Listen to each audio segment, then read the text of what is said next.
venez d'assister à ces assises-là consacrées à l'économie nationale et également le commerce.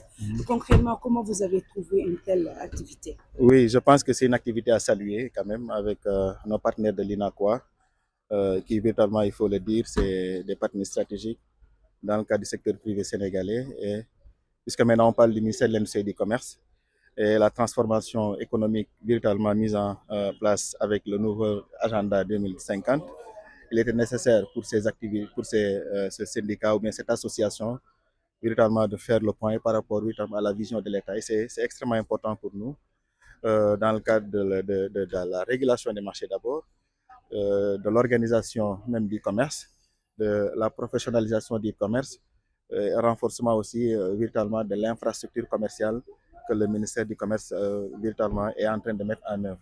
Donc c'est une activité que nous saluons et remercier sincèrement le président Cheikhou Cissé qui a bien voulu nous associer à cette activité-là.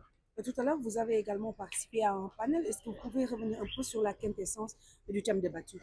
Oui, le panel véritablement porté sur l'industrialisation, la transformation de nos produits locaux et par rapport à la vision économique du gouvernement dans le cadre du développement endogène qui est en train d'être déroulé par le gouvernement et dans le cadre aussi de la valorisation de nos produits.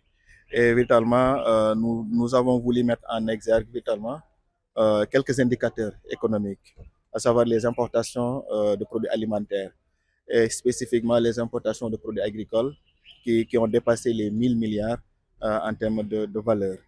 Comparativement à la population véritablement qui exerce dans le secteur agricole, il est nécessaire véritablement pour le gouvernement de faire de sorte que véritablement ces 60% de la population puissent être véritablement valorisés, mais renforcer le revenu au niveau de ce secteur-là.